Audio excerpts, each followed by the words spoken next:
പ്രിയപ്പെട്ടവരെ, പാട്ടിൻ്റെ വഴി 5-ാം ലക്കം. ഇന്ന് നമ്മൾ പരിചയപ്പെടുന്നത് B.A.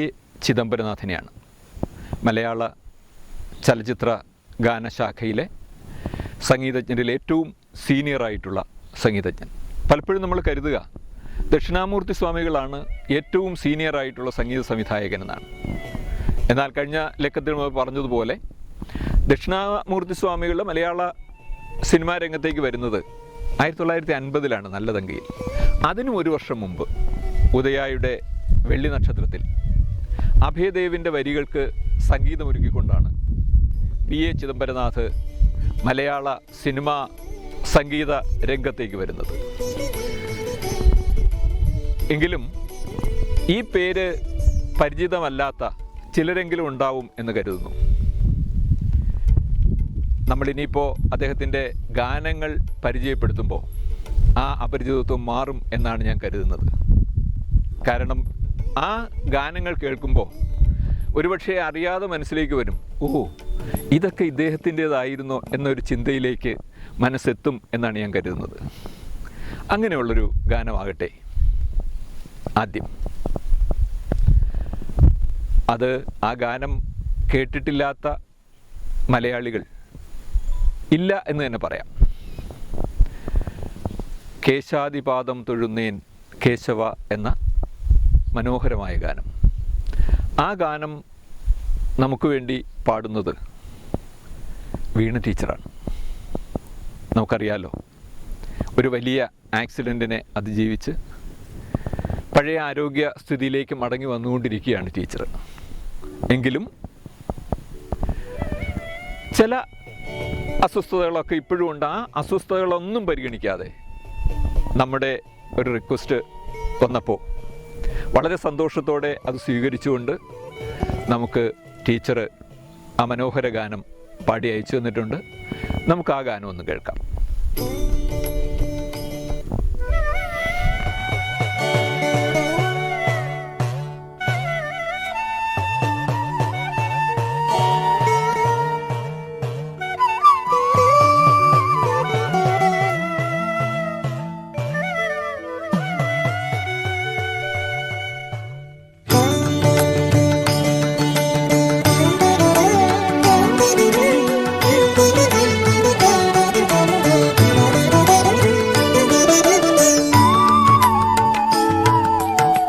കേശാദിപാദം തൊഴുന്നേൻ കേശവ കേശാദിപാദം തൊഴുന്നേൻ. പീലിച്ചുരുൾ മുടിയും നീലത്തിരുവുടലും ബാലത്തോടു കുറിയും താണു തൊഴുന്നേൻ കേശാദിപാദം തൊഴുന്നേൻ.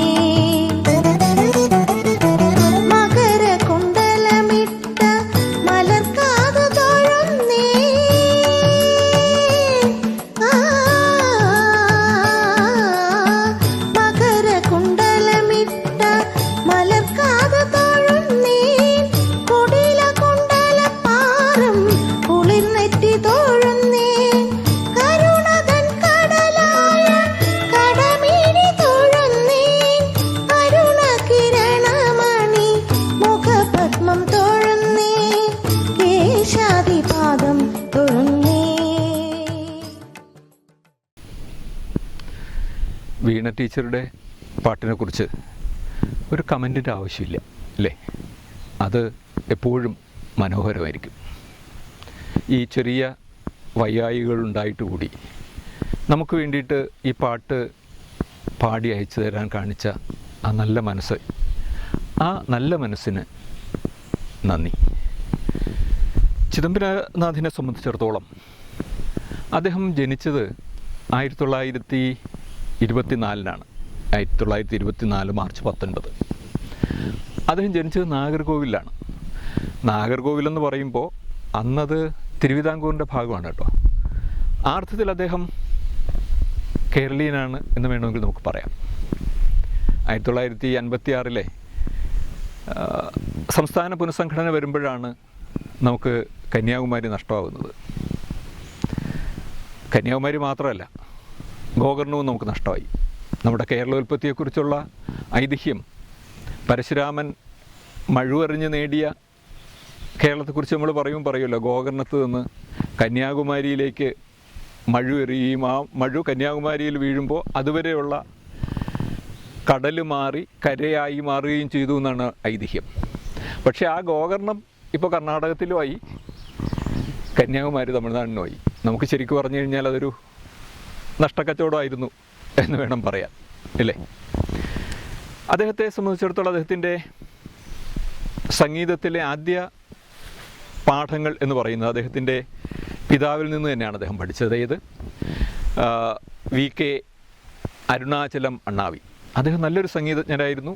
വായ്പ്പാട്ടിൽ മാത്രമല്ല, പല വാദ്യോപകരണങ്ങളിലും പ്രത്യേകിച്ചും മൃദംഗത്തിലൊക്കെ വളരെ നൈപുണ്യം ഉണ്ടായിരുന്ന ഒരാളാണ്. അതുകൂടാതെ അദ്ദേഹം മറ്റ് പല പ്രഗത്ഭരായിട്ടുള്ള ഗുരുക്കന്മാരിൽ നിന്നും അദ്ദേഹം സംഗീതം അഭ്യസിച്ചു. മുത്തയ്യ ഭാഗവതർ, അങ്ങനെ അദ്ദേഹത്തിൻ്റെ ഗുരുവായിട്ടുള്ള, അദ്ദേഹത്തിൽ നിന്നും, മുത്തയ്യ ഭാഗവതരിൽ നിന്നും അദ്ദേഹം ശിഷ്യത്വം സ്വീകരിച്ചിട്ടുണ്ട്. അപ്പോൾ ഇത്തരത്തിൽ ശാസ്ത്രീയ ഗാന രംഗത്ത് നല്ല പ്രാവീണ്യം ഉണ്ടായിരുന്ന ആളായിരുന്നു BH ചിദംബരനാഥ്. 1949 അദ്ദേഹം മലയാള സിനിമാ രംഗത്തേക്ക് വന്നു നമ്മൾ നേരത്തെ പറഞ്ഞു. പക്ഷെ പിന്നീട് ഒരു ഘട്ടം കഴിഞ്ഞതിന് ശേഷം ഏകദേശം ഒരു ദശാബ്ദത്തോളം അദ്ദേഹം സിനിമാ രംഗത്തേ ഉണ്ടായിരുന്നില്ല. അതിനുശേഷമുള്ള അദ്ദേഹത്തിൻ്റെ രണ്ടാം വരവിലാണ് ശരിക്കും അദ്ദേഹം തിളങ്ങിയത്. ആ രണ്ടാം വരവിലെ അങ്ങനെ അദ്ദേഹത്തിൻ്റെ ലബ്ധപ്രതിഷ്ഠമായ പാട്ടുകളിൽ ഒരെണ്ണമാകാം ഇനി എന്ന് തോന്നുന്നു. ആ പാട്ട് ഏത് എന്ന് ഞാൻ പറയുന്നില്ല, അത് കേട്ട് തന്നെ അറിഞ്ഞോളൂ. നമ്മൾ ഏതൊരു തിരക്കിൽ നിൽക്കുമ്പോഴും ആ പാട്ടിൻ്റെ വരികൾ എവിടെ നിന്നെങ്കിലും ഒഴുകി വന്നാൽ നമ്മളൊരു നിമിഷം ആ പാട്ട് ശ്രദ്ധിക്കാതെ പോവില്ല. അങ്ങനെയുള്ളൊരു പാട്ടാണത്. അത് നമുക്ക് വേണ്ടി പാടുന്നത് സുനീഷ് സുഗതനാണ്. അതൊന്ന് കേൾക്കാം നമുക്ക്.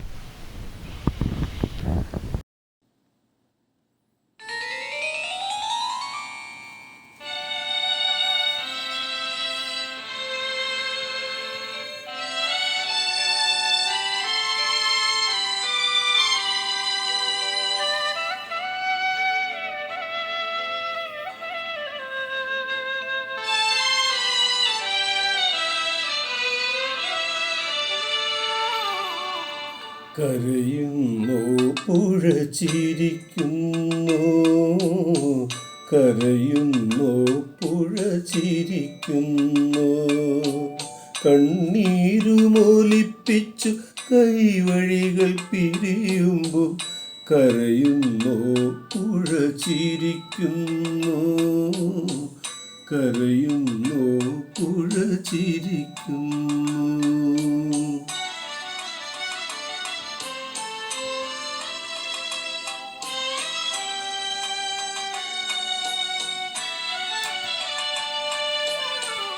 ഒരുമിച്ചു ചേർന്നുള്ള കരളുകൾ വേർപെടുമ്പോൾ മുറുകുന്നു ബന്ധം, അഴിയുന്നു, മുറുകുന്നു ബന്ധം, അഴിയുന്നു, കരയുന്നു പുഴ ചിരിക്കുന്നു, കരയുന്നു പുഴ ചിരിക്കുന്നു.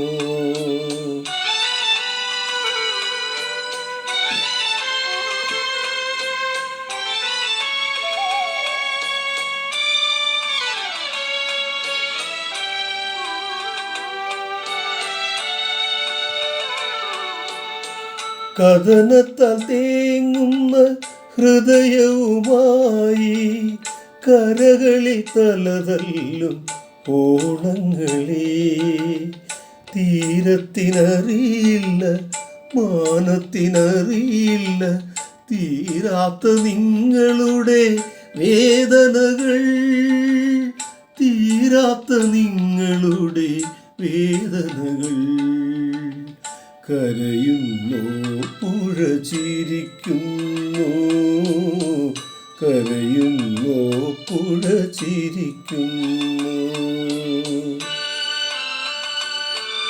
മനസ്സിലൊരു ഗദ്ഗത ഉണർത്തുന്ന പാട്ടാണ് ഇതല്ലേ. ഈ പാട്ട് അതിൻ്റെ ഭാവം ഒട്ടും ചോർന്നു പോകാതെ തന്നെ നമ്മുടെ സുനീഷ് സുഗതൻ അത് പാടുകയും ചെയ്തു. അതുകൊണ്ടാണല്ലോ നമ്മൾ അദ്ദേഹത്തെ നമ്മുടെ ഗ്രൂപ്പിൽ വിശേഷിപ്പിക്കാറുള്ളത് തന്നെ ഭാവഗായകൻ എന്നാണ്, അല്ലേ? സുനീഷ് ജി വളരെ മനോഹരമായിട്ട് ഞങ്ങൾക്ക് വേണ്ടി ഈ പാട്ട് പാടിയതിൽ നന്ദിയുണ്ട്. ഇത് നമുക്ക് മാത്രമല്ല, ചിദംബരനാഥനും ഏറ്റവും പ്രിയപ്പെട്ട പാട്ടായിരുന്നു എന്ന് വേണം കരുതാൻ.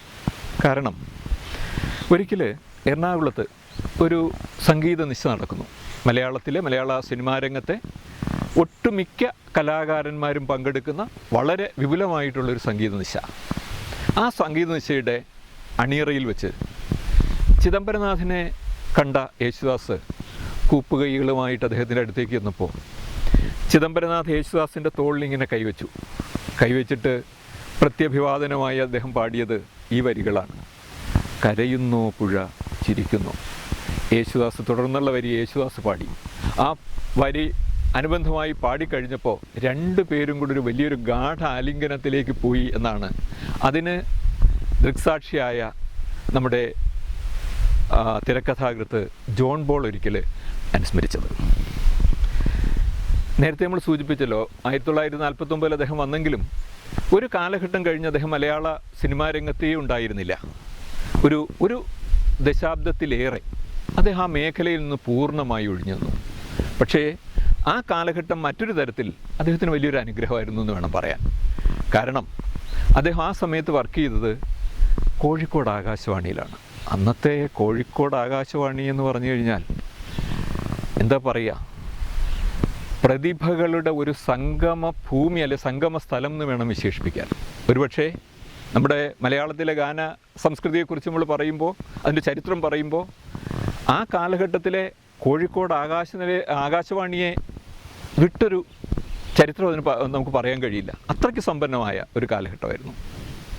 P Bhaskaran, K Raghavan, Uroob, Thikkodiyan, K P Udayabhanu, പിന്നെ ഗസ്റ്റ് ആർട്ടിസ്റ്റുകളായിട്ട് വരുന്ന MS ബാബുരാജും കോഴിക്കോട് അബ്ദുൽ ഖാദറും, ഇവരെല്ലാവരും കൂടെ ചേർന്നൊരു ആകാശവാണി നിലയത്തെക്കുറിച്ചൊന്ന് ആലോചിച്ച് നോക്കൂ. മാത്രമല്ല അദ്ദേഹത്തിൻ്റെ ഭാര്യ തുളസിയും അന്ന് ആ നിലയത്തിൽ ജോലി ചെയ്തിരുന്നു. അപ്പോൾ അത്തരത്തിൽ അദ്ദേഹത്തിൻ്റെ ഗാനസബരിയെ കൂടുതൽ പുഷ്ടിപ്പെടുത്താൻ ആ കാലഘട്ടം അദ്ദേഹത്തെ സഹായിച്ചിട്ടുണ്ട്. പിന്നീട് പി ഭാസ്കരൻ്റെയൊക്കെ നിർബന്ധത്തിന് വഴങ്ങിയിട്ടാണ് അദ്ദേഹം വീണ്ടും സിനിമാ രംഗത്തേക്ക് വരുന്നത്. അദ്ദേഹത്തിൻ്റെ ആ രണ്ടാം വരവ് എന്ന് പറയുന്നത് 1964 രാജമല്ലി എന്ന് പറയുന്ന സിനിമയിൽ. പക്ഷെ തൊട്ടടുത്ത വർഷമാണ് മലയാള സിനിമ സംഗീത ശാഖയിലേക്ക് തൻ്റെ സ്വന്തമായ ഇരിപ്പിടം വലിച്ചിട്ട് ചിദംബരനാഥ് ഇരുന്നത്. ആ വർഷമാണ് മുറപ്പെണ്ണ് എന്ന് പറയുന്ന സിനിമ റിലീസാകുന്നത്. അതിലെ ഒരു പാട്ടാണ് നേരത്തെ നമ്മൾ കേട്ടത്, കരയുന്നു പുഴച്ചിരിക്കുന്നു. അത് മനോഹരമായ പാട്ടുകൾ ഒരുപാടുള്ളൊരു സിനിമയാണത്. അതിൽ മറ്റൊരു പാട്ടായല്ലോ, അതും ഇതുപോലെ തന്നെ മലയാളി എപ്പോഴും ഹൃദയത്തിൽ സൂക്ഷിക്കുന്ന ഒരു പാട്ട്. കടവത്തു തോണി അടുത്തപ്പോൾ പെണ്ണിൻ്റെ കവിളത്ത് മഴവില്ലിൻ നിഴലാട്ടം. ആ പാട്ട് നമുക്ക് വേണ്ടി പാടുന്നത് വീണ ഹരിദാസാണ്. നമ്മൾ വളരെ സ്നേഹപൂർവ്വം മാളൂസ് എന്ന് നമ്മൾ ഗ്രൂപ്പിൽ വിശേഷിപ്പിക്കുന്ന വളരെ പ്രതിഭാധനയായ ഒരു കലാകാരിയാണ് വീണ. നമുക്ക് വീണയിലൂടെ ആ പാട്ടൊന്ന് കേൾക്കാം.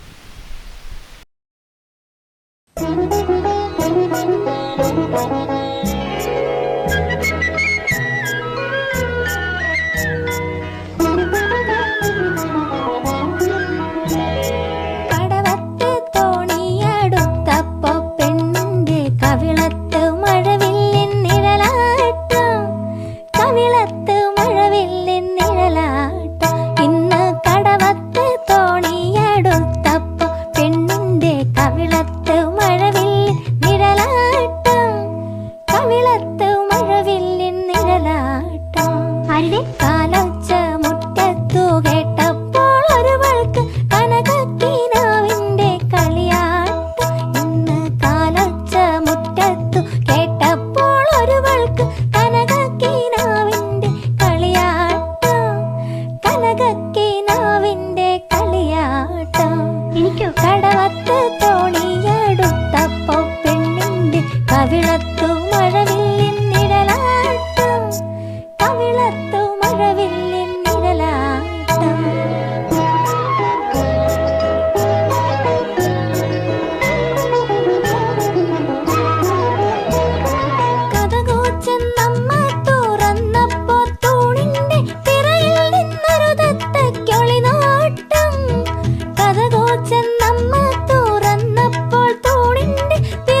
നോട്ടം. കടവത്ത് തോണിയെടുത്തപ്പോ പെണ്ണിന്റെ കവിളത്ത് മഴവിൽ നിഴലാട്ടം. കവിളത്ത് മഴവിൽ എത്ര ഹൃദ്യമായിട്ടാണ് വീണ പാടിയത് അല്ലേ. നന്ദി വീണ. നമ്മൾ നേരത്തെ പറഞ്ഞതുപോലെ മുറപ്പെണ്ണ് എന്ന് പറയുന്ന സിനിമയിലേതാണിത്. ആ മുറപ്പെണ്ണിന് മറ്റൊരു പ്രത്യേകതയുള്ളത് MTയുടെ ആദ്യത്തെ തിരക്കഥയാണ് മുറപ്പെണ്ണ്. സ്നേഹത്തിൻ്റെ മുഖങ്ങൾ എന്ന് പറയുന്ന അദ്ദേഹത്തിൻ്റെ ചെറുകഥയെ അടിസ്ഥാനപ്പെടുത്തി എഴുതിയ ആദ്യത്തെ തിരക്കഥ. അങ്ങനൊരു പ്രാധാന്യം കൂടി ആ ചിത്രത്തിനുണ്ട്. പിന്നെ ചിദംബരനാഥനെക്കുറിച്ച് പറയുമ്പോൾ പല ഗായകരെയും ആദ്യം പാടിക്കാനുള്ള അവസരം കിട്ടിയ, അല്ലെങ്കിൽ അങ്ങനൊരു നിയോഗമുണ്ടായ ആളുകൂടിയാണ് ചിദംബരനാഥ്. P. ജയചന്ദ്രൻ എന്ന് പറയുന്ന നമ്മുടെ ഭാവഗായകൻ ആദ്യമായി പാടുന്നത് ചിദംബരനാഥ് സംഗീതം നിർവഹിച്ച കുഞ്ഞാലി മരക്കാർ എന്ന് പറയുന്ന സിനിമയിലാണ്. ഒരുപക്ഷെ എല്ലാവരും വിചാരിക്കുന്നത് മഞ്ഞലയിൽ മുങ്ങിത്തോർത്തിയാണ് ജയചന്ദ്രൻ്റെ ആദ്യ ഗാനം എന്നാണ്. പക്ഷെ ആദ്യം റിലീസായതാണ് കളിത്തോഴൻ എന്ന് പറയുന്ന സിനിമയിൽ. ആ പാട്ടാണ് ആദ്യം റിലീസായതെങ്കിലും അദ്ദേഹം ആദ്യമായി പാടിയത് കുഞ്ഞാലി മരക്കാറിന് വേണ്ടിയിട്ടായിരുന്നു. പിന്നെ പ്രധാനമായി പറയേണ്ട മറ്റൊരു കാര്യം, പ്രസിദ്ധ പശ്ചാത്തല സംഗീത ശില്പി രാജാമണി ചിദംബരനാഥിൻ്റെ മകനാണ്. അദ്ദേഹം ഒരുപാട് സിനിമകൾക്ക് സംഗീതം ഒരുക്കിയിട്ടുണ്ട്, ഗാനങ്ങൾ ഒരുക്കിയിട്ടുണ്ട് എങ്കിൽ പോലും മുഖ്യമായിട്ടും അദ്ദേഹം ഒരു പശ്ചാത്തല സംഗീത രംഗത്താണ് അദ്ദേഹം പ്രധാനമായിട്ടും ശ്രദ്ധിച്ചത്. 10 ഭാഷകളിൽ 700-ൽ പരം സിനിമകൾക്ക് പശ്ചാത്തല സംഗീതം ഒരുക്കിയ ആളാണ് രാജാമണി. അതുപോലെ തന്നെ ഇൻ ദി നെയിം ഓഫ് ബുദ്ധ എന്ന് പറയുന്ന ഇംഗ്ലീഷ് ചലച്ചിത്രത്തിൽ അദ്ദേഹത്തെ സംബന്ധിച്ച് അതിലെ പശ്ചാത്തല സംഗീതത്തിന് 3 രാജ്യാന്തര ബഹുമതികൾ നേടിയ ആളാണ് രാജാമണി. മലയാളത്തിൽ തന്നെ ശ്രദ്ധേയമായ ഒരുപാട് സിനിമകൾ അദ്ദേഹത്തിൻ്റെതായിട്ടുണ്ട്. അദ്ദേഹത്തിന് ആദ്യത്തെ സംസ്ഥാന അവാർഡ് നേടിക്കൊടുത്ത 6-ാം തമ്പുരാൻ, ഷാജി കൈലാസിൻ്റെ മിക്കവാറും ചിത്രങ്ങളുടെയും പശ്ചാത്തല സംഗീതം രാജാമണിയായിരുന്നു.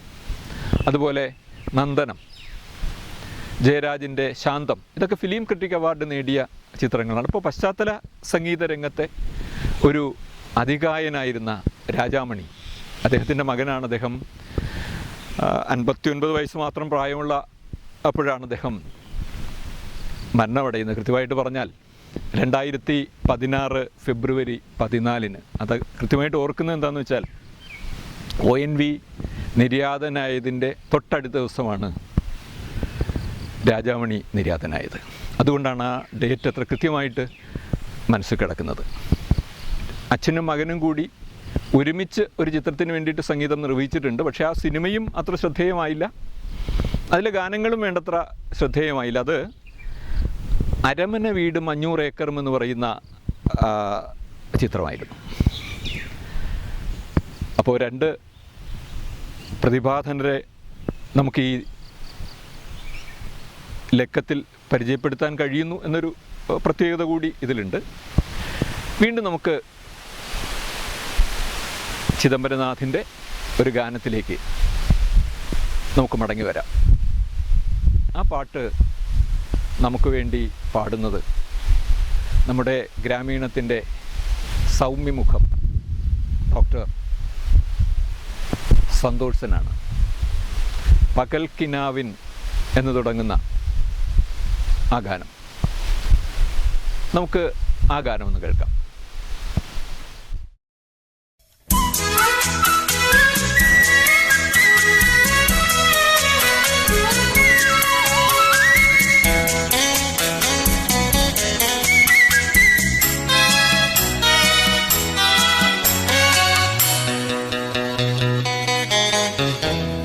പകൽക്കിനാവിൻ സുന്ദരമാകും പാലാഴിക്കരയിൽ പണ്ടേ നിന്നെ കണ്ടിട്ടുണ്ടൊരു പവിഴ കൽപ്പടവിൽ. എപ്പോഴെന്നറിയില്ല എന്നാണെന്നറിയില്ല, എന്നാണെന്നറിയില്ല. പകൽക്കിനാവിൻ സുന്ദരമാകും പാലാഴിക്കരയിൽ.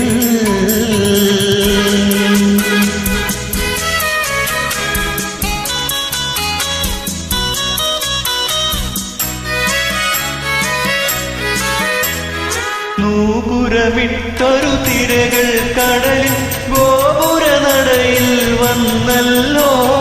കാലിൽ തൊട്ടു വിളിക്കുകയായി ജലകേളിക്കായി നിന്നെ. എപ്പോഴെന്നറിയില്ല, എന്നാണെന്നറിയില്ല, എന്നാണെന്നറിയില്ല. പകൽക്കിനാവിൻ സുന്ദരമാകും പാലാഴിക്കരയിൽ.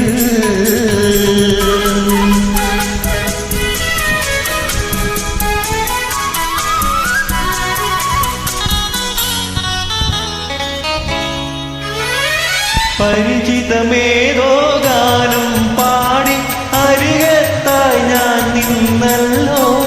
സുരഭിമാസം തരിവള ചാത്തിയ മന്ദാരത്തിൻ ചോട്ടിൽ.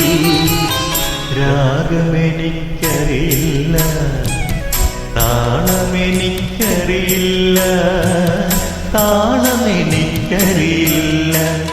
പകൽക്കിനാവിൻ സുന്ദരമാകും പാലാഴിക്കരയിൽ.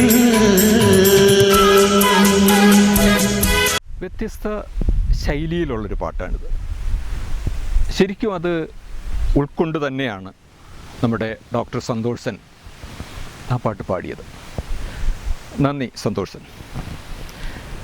സംഗീതം നൽകുക എന്നതിനൊപ്പം തന്നെ, അല്ലെങ്കിൽ ചിട്ടപ്പെടുത്തുക, പാട്ടുകൾ ചിട്ടപ്പെടുത്തുക എന്നതിനൊക്കെ ഒപ്പം തന്നെ സംഗീതം അഭ്യസിപ്പിക്കുക അല്ലെങ്കിൽ പഠിപ്പിക്കുക എന്ന് പറയുന്നതും സംഗീത ആരാധനയായിട്ട് തന്നെയാണ് ചിദംബരനാഥ് കണ്ടിരുന്നത്.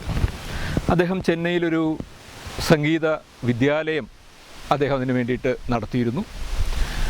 ചെറിയ ഒരു കാലയളവിൽ അണ്ണാ യൂണിവേഴ്സിറ്റിയിൽ അദ്ദേഹം സംഗീത വിഭാഗത്തിൽ പ്രൊഫസറായിട്ടും അദ്ദേഹം ജോലി ചെയ്തിരുന്നു.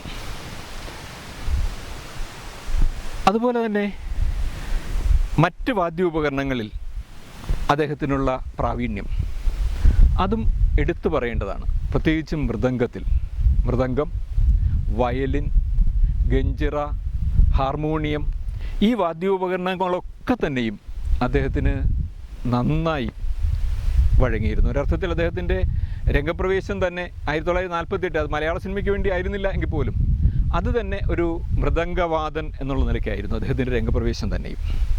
അപ്പോൾ ഈ നിലകളിലൊക്കെ തൻ്റെ സ്ഥാനം സംഗീത മേഖലയിൽ ഉറപ്പിച്ച ഒരു മഹാത്മാവാണ് ചിദംബരനാഥ്.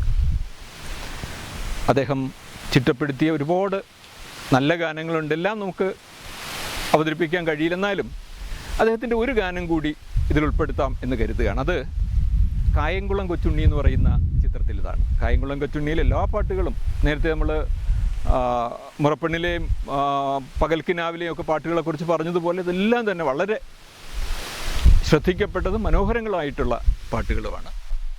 ആ ചിത്രത്തിൽ വേറൊരു പ്രത്യേകത കൂടെ ഉണ്ടായിരുന്നു.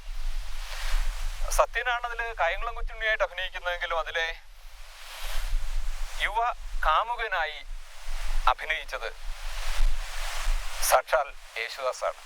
അത് നിങ്ങൾക്ക് തന്നെ ഒരുപക്ഷെ ചിത്രം കണ്ടിട്ടില്ലെങ്കിൽ തന്നെ അറിയാം. അതിലെ പാട്ടുകൾ ശ്രദ്ധിച്ചു കഴിഞ്ഞാൽ ആ പാട്ടുരംഗങ്ങളൊക്കെ പാടി അഭിനയിക്കുന്ന അദ്ദേഹമാണ്.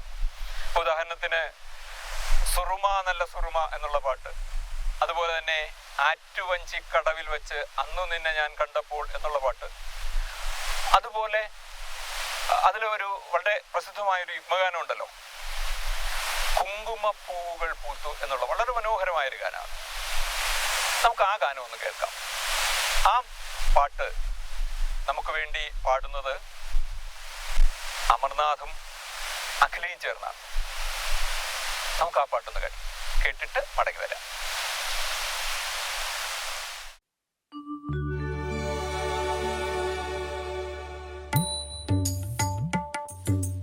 കുങ്കുമപ്പൂവുകൾ പൂത്തു എൻ്റെ തങ്കക്കിനാവിൻ താഴ്വരയിൽ കുങ്കുമപ്പൂവുകൾ പൂത്തു എൻ്റെ തങ്കക്കിനാവിൻ താഴ്വരയിൽ കുങ്കുമപ്പൂവുകൾ പൂത്തു.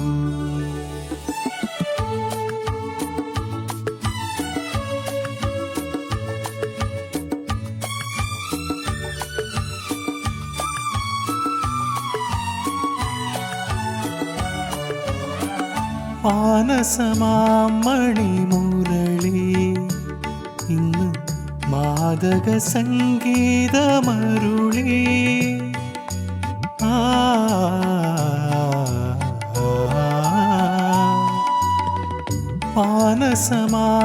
മാനസമാമണിമുരളി ഇന്ന് മാദക സംഗീതമരുളി.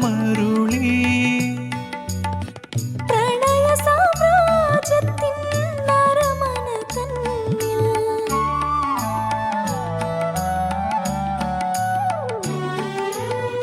പ്രണയ സാമ്രാജ്യത്തിൻ നരമന തന്നിൽ കനകത്താൽ തീർത്തൊരു കളിത്തേരിലേറി രാജകുമാരൻ വന്നു ചേർന്നു. കുങ്കുമപ്പൂവുകൾ പൂത്തു എൻ്റെ തങ്കക്കിനാവിൻ താഴ്വരയിൽ കുങ്കുമപ്പൂവുകൾ പൂത്തു. ശരിക്കും തങ്കക്കിനാവിൻ താഴ്വരയിൽ കുങ്കുമപ്പൂവുകൾ പൂത്തു അല്ലേ? അഖിലയും അമറും ചേർന്ന് ആ ഗാനത്തെ മനോഹരമാക്കി. Thanks a lot. August 31, 2007 August 31 ആ ദിവസമാണ് ചിദംബരനാഥ് അന്തരിച്ചത്. ഏകദേശം 30ഓളം ചിത്രങ്ങൾക്ക് മാത്രമാണ് ചിദംബരനാഥ് സംഗീതമൊരുക്കിയത്. മലയാളത്തിലെ ഏറ്റവും മികച്ച ഗാനങ്ങളുടെ ഒരു പട്ടിക തയ്യാറാക്കിയാൽ ചിദംബരനാഥിൻ്റെ പല ഗാനങ്ങളും അതിൽ ഇടം പിടിക്കും എന്നതുറപ്പ്. ഈ മഹാനായ സംഗീതകാരന് പ്രണാമം.